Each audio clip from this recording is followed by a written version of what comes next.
sais pas si vous avez vu, mais Aya Nakamura a enfin répondu à la proposition de Macron de chanter au JO. Enfin, on pense. Il y a qu'à écouter son dernier titre, Doggy. J'ai pas d'ennemis, moi c'est eux qui m'aiment pas. Un tas d'ennemis, mais je les connais même pas. Je vais doogie. Bon, on va pas vous le diffuser en entier, mais le lien est dispo dans les sources en bio si vous voulez sa réponse en détail.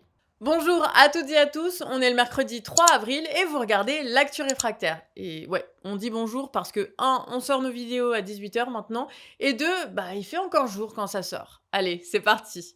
Aujourd'hui, dans la chronique internationale, on parlera de la Palestine. Et il y a beaucoup de choses à dire, vous verrez. Mais avant ça, c'est les actualités générales et on va un peu changer nos habitudes en donnant la parole à un macroniste. Si, vous allez voir, mais c'est pas ce que vous croyez. La France peut connaître une énorme crise des finances publiques ou une révolte sociale à côté de laquelle les gilets jaunes et les agriculteurs sont des gâteaux apéritifs. Ces mots sont ceux de David Giles, un ancien conseiller de l'Élysée qui a écrit un bouquin sur la désillusion Macron. Alors pour lui, ça va très mal finir. Et pourquoi ? Parce que tout s'accumule et peut exploser. La crise du budget, de l'économie, de l'hôpital, des retraites, de la guerre, de l'agriculture, du bâtiment, de l'artisanat, etc.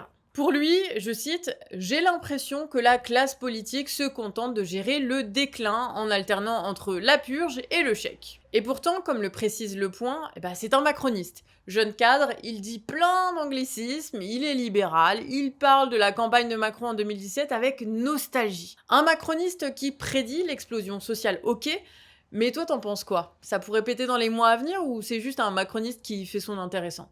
Réponds par commentaire. On continue avec la Macronie qui a présenté aujourd'hui sa fameuse loi agriculture, largement retapée après les manifestations des agriculteurs en début d'année. Le texte contient quelques simplifications de normes et des vieilles promesses de formation des jeunes sans mettre d'objectifs chiffrés dans la formation. Et cerise sur le gâteau, l'agriculture est reconnue comme intérêt majeur de la nation. Voilà, bon, concrètement, ça ne veut rien dire, mais c'est stylé, non ? Quant au cadre européen, la retraite des agriculteurs, le retard des subventions et le revenu paysan, rien du tout. En gros, on continue comme avant, juste on fait quelques promesses en l'air, hein. Pas de quoi rassurer les agriculteurs. Allez, pour finir, petite note d'humour avec Darmanin qui a fait une gaffe, et pas une petite. Alors vous savez, en ce moment, sa lubie, c'est de convoquer la presse et de mener des opérations XXL contre les dealers dans toute la France. À l'opposé des Allemands qui légalisent, lui, il réprime. Et il devait y avoir une de ces opérations à Strasbourg. Donc Darmanin annonce sur les réseaux au matin que ça va mal aller pour les dealers. Sauf que, pas de bol, c'était le matin, mais le lendemain. Du coup, les dealers, ils ont été prévenus à l'avance, et puis ils sont pas sortis, quoi. Alors comme on l'a dit hier, cette stratégie de répression de base, elle est pas du tout efficace pour lutter contre le trafic. Mais alors là, prévenir à l'avance par erreur, mélanger l'incompétence et la bêtise, ça c'est du macronisme tout craché. On passe maintenant au point abonné qui va avoir pour thème la guerre. Et merci à Samuel pour sa veille sur la presse locale de sa région. Et vous aussi, vous pouvez nous transmettre des infos locales sur actu@lecanardréfractaire.org. Alors le mois de mars a été ponctué par des exercices en conditions réelles de l'armée de terre. On a ainsi pu voir 800 soldats et 120 véhicules de la Légion étrangère s'exercer en Creuse du 8 au 13 mars. Cette opération s'était déjà faite l'an dernier à la même période du côté de Cahors, mais c'est la première fois que l'armée s'entraîne en conditions réelles dans une ville aussi grande. Toute la semaine dernière, les légionnaires ont remis ça dans l'Aveyron cette fois, avec des entraînements à Villefranche-de-Rouergue notamment. Les combats se sont faits dans les deux exercices avec des balles à blanc, ce qui a pu laisser des rues maculées de douilles et étonner des riverains qui se sont fait réveiller par le doux claquement des fusils. Et ces entraînements n'ont rien d'anodin dans une période où le président se la joue va-t-en-guerre. C'est maintenant au tour de la chronique internationale de Déby. C'est parti. Fanch nous a envoyé un mail en pointant une erreur qu'on a fait la semaine dernière, alors merci à lui. On vous a parlé du limogeage de Galland, le ministre de la Défense en Israël, et c'était bien le 26 mars, mais en 2023, voilà. Son renvoi, il a été annulé du fait des manifs, et aujourd'hui, il est bien là à organiser le massacre à Gaza. Bon, cela dit, là où on s'est pas trompé, c'est qu'il y a bien des manifs en Israël, et même beaucoup d'Israéliens qui dénoncent ce qu'il se passe. Dimanche a eu lieu une immense manifestation, la plus grande depuis le 7 octobre. Des dizaines de milliers d'Israéliens dans tout le pays ont manifesté pour l'éviction de Netanyahou. Et j'ai bien dit éviction, et pas démission, on est déjà passé au stade au-dessus là.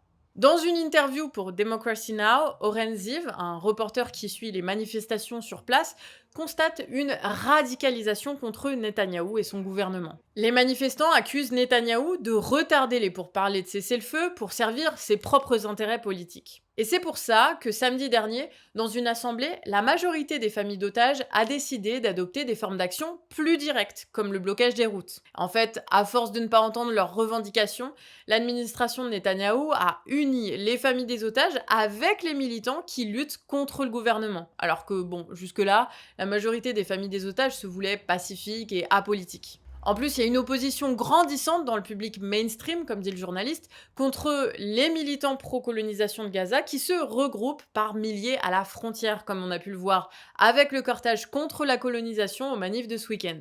Et même si encore aujourd'hui la majorité du public, selon le journaliste Oren Ziv, continue d'être en faveur de la guerre, eh bien, il y a un processus de politisation croissant dans la société israélienne.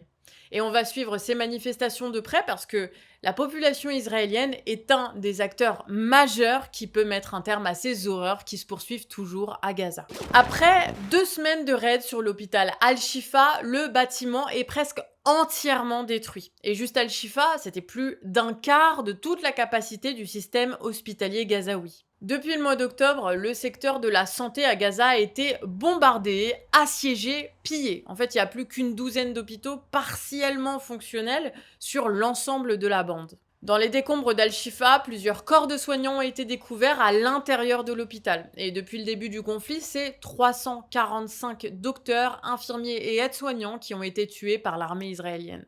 Cette semaine, Check News CNN a confirmé que les images de bébés abandonnés sous respirateur à l'hôpital Al-Nasser ne sont pas une fake news et que les images sont vérifiées. L'armée israélienne a forcé le dernier infirmier à quitter l'hôpital puis a laissé les bébés mourir. Pour rappel, les corps des bébés prématurés ont été découverts par les journalistes et les travailleurs humanitaires pendant la trêve fin novembre.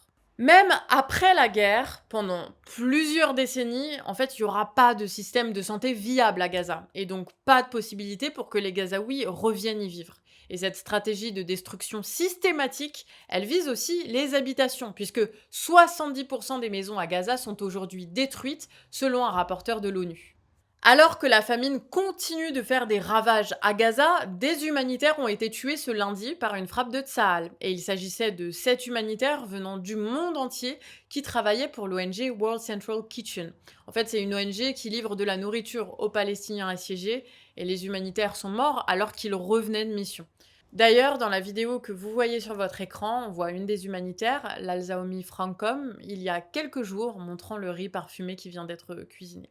Et ces crimes continuent d'être perpétrés avec le soutien de l'administration Biden qui pourrait, selon Reuters, envoyer des armes pour un montant de 18 millions de dollars à l'État israélien, et ça, malgré l'opposition croissante de la population états-unienne. Les opérations militaires de l'État israélien menacent de s'étendre sur 2 voire 3 fronts. Alors il y a Gaza, le sud du Liban et maintenant l'Iran, semblerait-il. Alors demain, on vous parlera des frappes israéliennes qui ont visé le consulat iranien en Syrie ce lundi 1er avril. Et voilà, on arrive sur la fin de la vidéo, mais on a encore un truc à vous demander parce que en fait, avec l'équipe, on a fait un pari contre Johan que notre levée de fonds annuelle atteindrait les 50 000 € avant le 15 du mois. Alors maintenant, voilà, faudrait nous donner raison. Merci à toutes celles et à ceux qui ont déjà participé, ça nous donne la patate. Je m'arrête sur ça, je vous dis à demain 18 h. Et voilà, des bisous, ciao.